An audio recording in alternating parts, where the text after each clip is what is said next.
Welcome back to the podcast, guys, and welcome back, Rachel Traxler. Yay! I'm so excited to be back. Second time. Oh my gosh, so happy to have you here. I also I know we already talked about it, but I'm just obsessed with your shirt matching your background. It's so cute.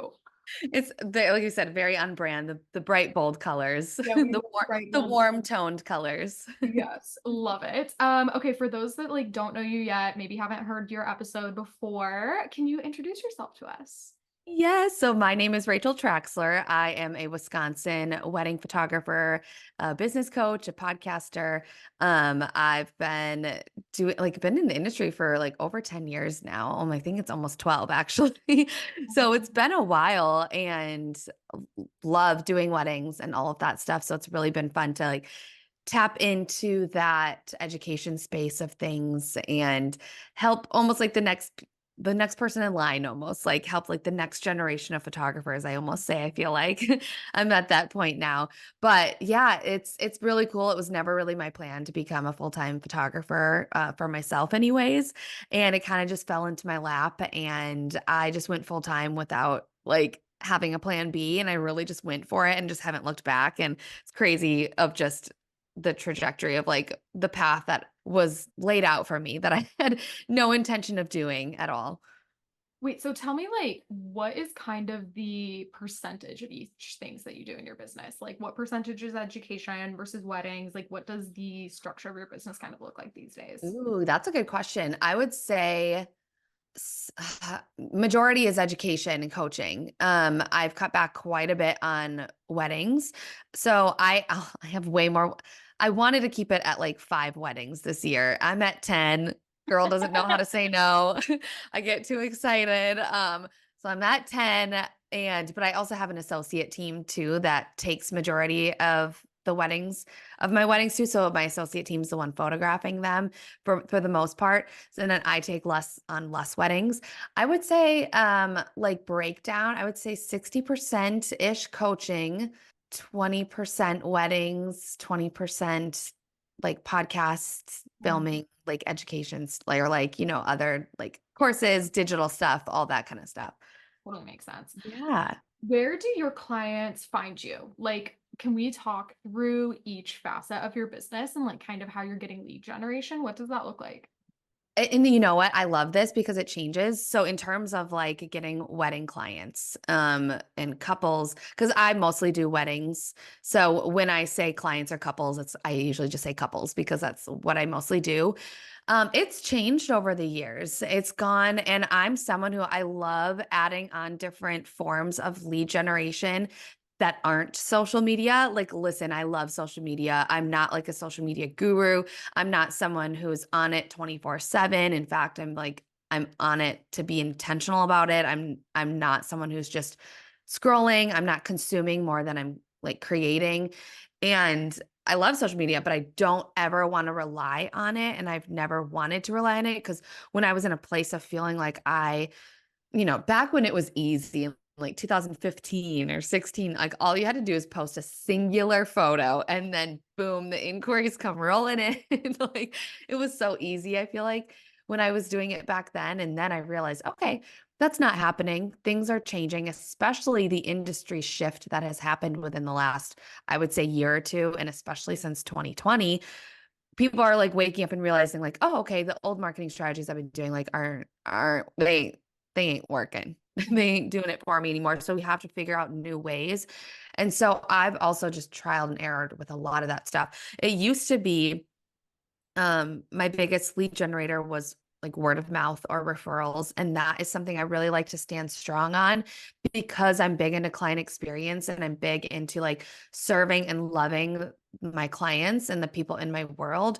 And so I always want that to be a really good lead generator for me. And that's not always just going to just magically happen. You have to have a good client experience to back that up. You have to have just a really solid, like almost just funnel from like the second they hear about you from like forever. I think forever after that, because if you even think about it, like if I did something just super silly and not silly, like something crazy, and someone was like, "Oh, that girl photograph and it completely like ruined my reputation or something, just something really out of there. And that someone could say, oh, that girl photographed my wedding 2 years ago, 3 years, 5 years ago. And then it kind of taints their experience. And I'm not saying that you have to like fit the mold and be the person that they booked you at forever. We talked about this with personal branding. You know all of that. But what I'm saying is like their experience with you kind of lasts forever, so you have to like serve and love on them far after that. So referrals has always been a big thing. SEO has been huge. That's been one of like the biggest things for me within the last couple years for like lead generator. SEO, and I'll circle back to that too. But then like vendor referrals and vendor connections, whether that be planners, venues, other photographers, just other people in the industry, also relying back on like past clients that you've had. That's huge because people, like if you think about it, if you're like going to a new city, like I'm going to Asheville, North Carolina and Bozeman, Montana, both this week to photograph weddings. I'm cross country photographing weddings this week. And Yeah. I want to ask and be like, you guys, like, where should I go to eat? Like, what's the best places here? And wherever I get those recommendations is probably where I'm going to go because people are telling me about it and I'm going to trust it and I'm not, you know what I mean? So I'm going to listen to people. So the same thing kind of goes for wedding vendors and stuff. If you hear from your friends, if you hear from other vendors, bonus points if you hear your name is both of them, like both from people you know and vendors, because then they're like, oh, absolutely. Like we hear great things about her. So vendor referrals, vendor connections, and then referrals from past clients, those are huge. And SEO is really big too. And that's been really big in just my business within the last couple of years has kind of become one of my biggest lead generators. And it's because we kind of shifted up the way that we've done our blogging approach. And we've been very location specific and keyword specific because what I used to do was like James and Allie, Wisconsin wedding. And it's like nobody's searching that. Yeah. Nobody's searching like intimate fall engagement photos. Like, no, what they're searching is location specific things. They're searching venue specific things. Or even if they're searching and looking and researching another vendor, if you worked with that vendor, like you're going to pop up with that. Maybe you want to do a guest blog post and have these vendors you've worked with do a guest blog post on your blog. You could even say, hey, fill out this questionnaire. I'm going to send you a little questionnaire that guides you to answer these questions. And I'm going to create this blog post for you. You're going to have like based off of your answers. So you don't have to do anything but answer these questions and I'll create the blog post. Backlink it to their site. So when people search their site, it's then bringing those people to your blogs. So essentially too, it's getting in front of other people's audiences that have ideal aligned clientele that with you. So a lot of that is people looking for venues. So venues, wedding planners, because essentially like people might be going to those vendors before a photographer, not always, but like most of the time, they're probably going to come to photographers already having their venue and date picked. So that's a hands down thing. If it's a venue or if it's a couple that is having a wedding planner, they probably already have a planner before you. Not always, but sometimes. So when you can look to like connect with and work with those types of vendors and then do like blog posts for SEO, like collaborations, giveaways, like stuff like that, and leveraging their audiences to get in front of their audiences, those clients are going to say, oh, well, we're getting married here. And I see that she has shot here before. She did a really good job. She knows all the good spots. She knows all the good lighting. She knows what to do when there's bad weather. Heck, you can even create a blog post around that, around a venue and highlight all those points. So really taking and utilizing blog posts as a really good SEO opportunity to draw in those clients, like I said, even just creating a blog post around those things, like has really been helpful because time and time after again, I'm getting all these inquiries and they're finding me through Google through these ways. I love the idea of collaborating with other vendors. That's something that like literally has never crossed my mind. And I think Yeah. that's especially planners. I'm like, people are searching for those all the time. So if your website can show up below theirs, like that's an amazing reference point. Totally. And then they're going to be like, oh, well, we want this planner and this planner works really well with this photographer and this planner Mm. has good things to say about this photographer and they like to work with this photographer. We're going to hire her, Yeah. because I feel like people who do have planners, not all of my clients do, but the the clients that do have planners, they almost just do whatever the planner tells them to. Especially as you're tapping into that higher level market and more of those like higher end clients, premium clients, luxury clients, whatever tier you're in that do have those wedding planners, they really are, it sounds like it'd be opposite, but they are a little more hands off and they just will do what their planner says. And so if you can really get into like creating those connections with planners that you would love to work with and you would have aligned clients with. Obviously, don't get connected with planners and vendors that your ideal client isn't aligned with because then that's just going to be a disconnect. So you have to really find that magic sweet spot. Absolutely. And I think too, like what's so important is making sure that like you're approaching it like to have a relationship with them and like a Yes. genuine friendship. I was just talking about this on Instagram actually about how like when it comes to networking, I think people go into it with this idea of like let me get this referral, let me get this referral. And it's like, okay, that's kind of icky. Like, this is a person too, and this relationship is going to help you. It's going to help them. It's going to help your clients. And really keeping that in mind rather than just like, how can I get a referral makes it so much more genuine, so much more authentic. Totally. Absolutely. And it's like that's something I love to say too. Like when I have this like this resource too of like vendor pitch, and I hate the word pitch, but like email templates and like how to approach that, how to like pitch slash approach working with them. And a lot of people are just the way they do it is I've always wanted to shoot at this wedding venue. This wedding venue is on my bucket list. And then that wedding venue is going, well, cool. Like that's awesome. I'm flattered. I'm glad, but service is that doing me that's on your bucket list? Like, no, you need to come to these vendors and these venues and people you want to work with and be like, hey, listen, this is how I'm going to help you serve your client better. And this is how collaborating with me, we're going to do this. And I do this differently than anyone else you have on your preferred vendor list. So I'm actually going to help serve clients that you have that might not be served in the way that you have currently serving them. So let me like help you with this, or here's something I can do for you to help you with your marketing. So photographers, we have such an upper hand. Like we can provide photos. We can go and offer to provide like to do behind the scenes videos so they can use in their marketing, like even just like little iPhone clips. Like offer or even just say, hey, like I noticed that you really don't have this much in your marketing. And this is something that I really focus on when I'm photographing wedding days or just photographing venues in general. So I would love to come and do that for you. Or something that's been huge for me too is offering to create just like a little mini wedding album Mhm. and like to a venue that I've shot at before of a wedding I've done and and then they have it and they have it setting on their coffee table. So anytime like couples in like the getting ready space. So anytime couples are touring that venue, they are visually seeing what they saw online for the venue and they're in there in person and experiencing this in a tangible way. And then they have a book of like they're seeing this, but it's not all done with tables and floors and all that stuff. But now they have a book of a photo album being like, oh, okay, this is what this can look like. And this photographer is what can make that happen and how it can look. And so it's just like literally connection point after connection point, and you're kind of that middle ground connection point. And so someone could be touring on a Tuesday and you're just chilling and just hanging out, and then they're going to inquire with you. So it's like that's just another form of lead generation that maybe, you don't have to be on social media to be getting. You never know when they're going to come in. Yeah. How did you like, let's say the example of like putting a album in the venue. How did you like approach the venue to kind of pitch that? Yeah, and it's funny enough, the first time that ever actually happened to me, the venue just did it.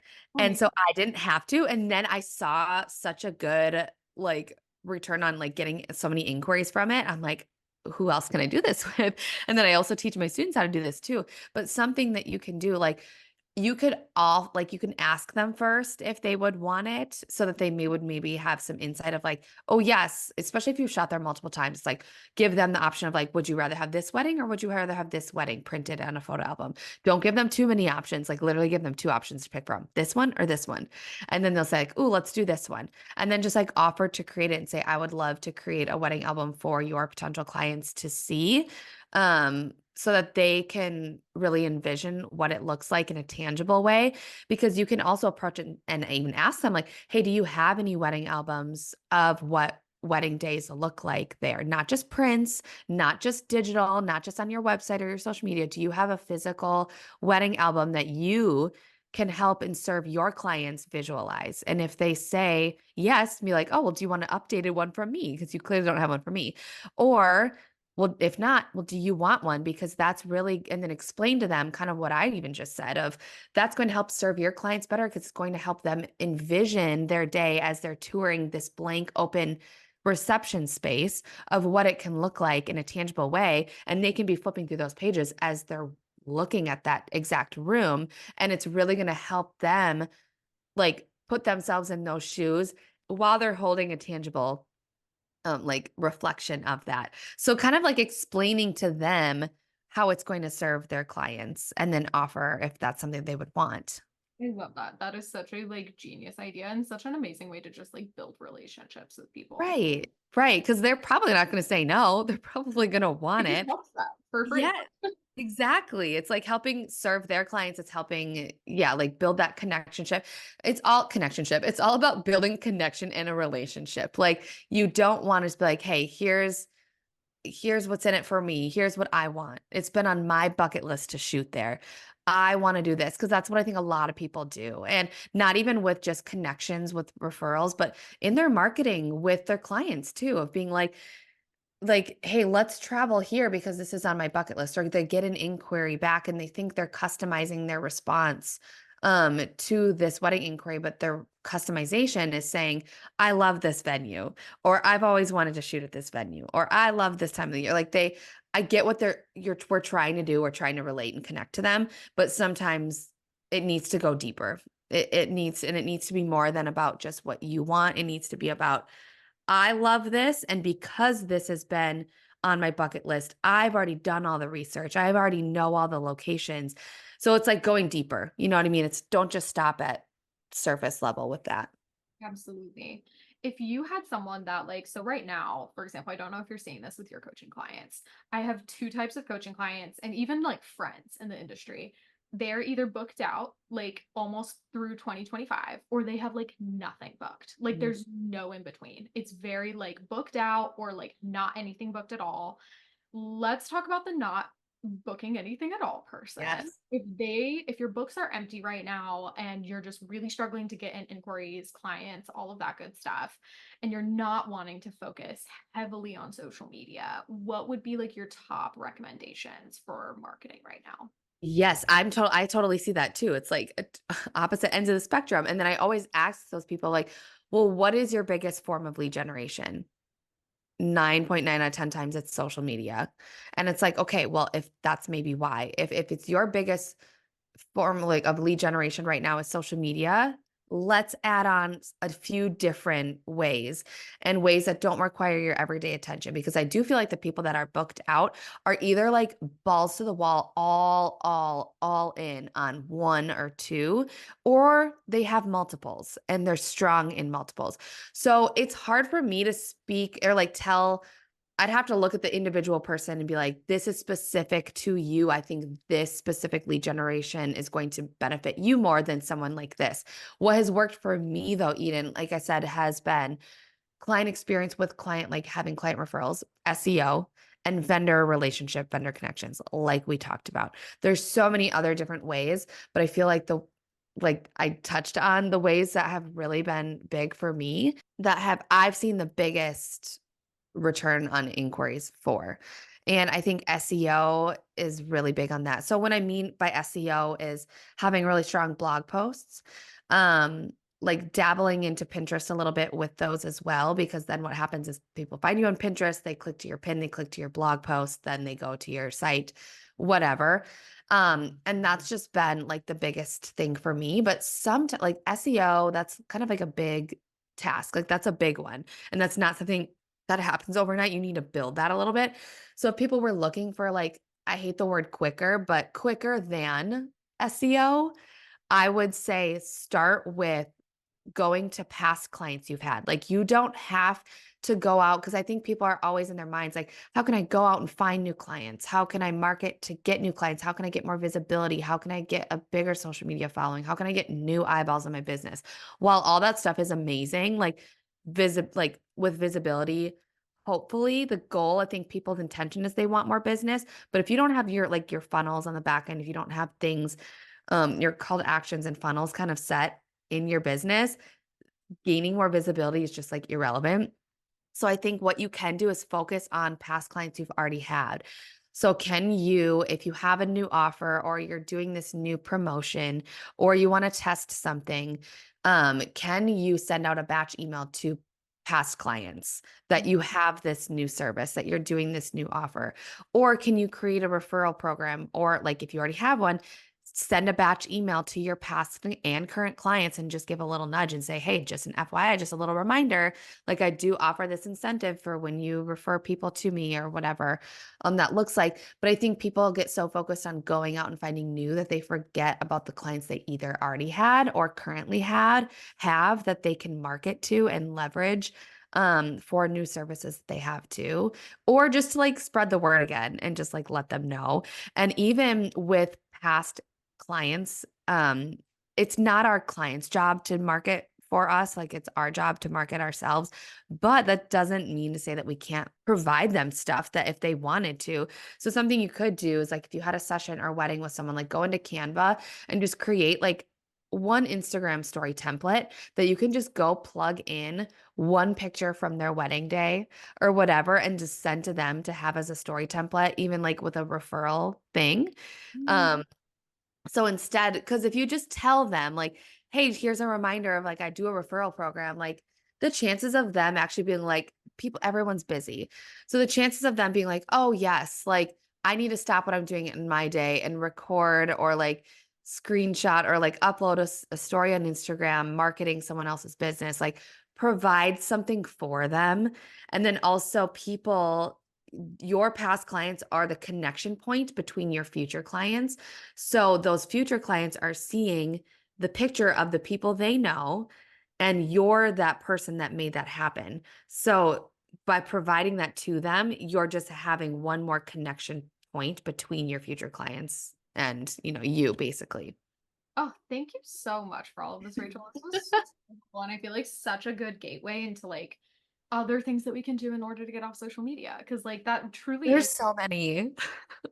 is to get off social media, use social media less. So thank you so much for coming on and sharing all of your knowledge. Oh my goodness, you're so welcome. And like I said, there's so many. I could literally go on all day because there's so many besides just social media and all of that. Well, I love that. Obviously we'll link all of your resources in the show notes, but can you tell everyone where they can find you on the internet? Yes, so you can find me at Rachel Traxler, everywhere basically is my handle. So on Instagram, and my website is racheltraxler.com. And yeah, you'll find everything you need from there basically. Oh, well, thank you so much for coming on again. This was amazing. And thank you guys for listening. We'll see you next time.